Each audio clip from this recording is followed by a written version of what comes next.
Okay, Kevin Lam from SFU Biology here. So I just want to show you how to take the now exported MP4 video file and upload it in locations that your students can access. So the simplest one is probably Canvas, although there may be a file size limit on Canvas for this.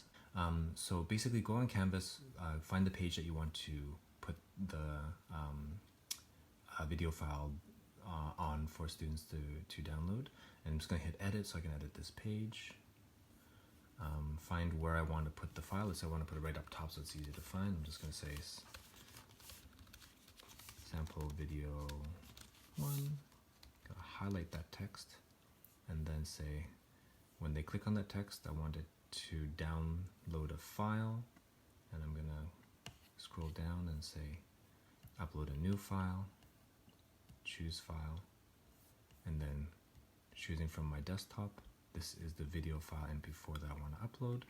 Hit open, and now I've chosen the file I want to upload. I can hit upload, and as long as I don't click on anything else on this in this edit window, whatever text I've highlighted when it turns blue is now a link for downloading that file.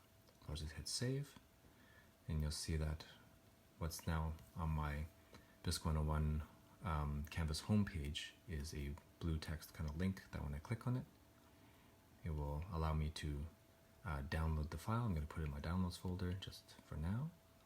And once that file is downloaded and the student clicks on it, they can view the video we made earlier.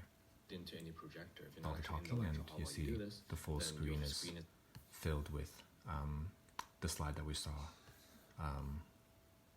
on our own computer when we were doing this video lecture. All right, thank you.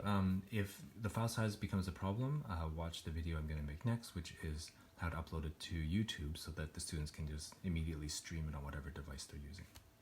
All right, thank you.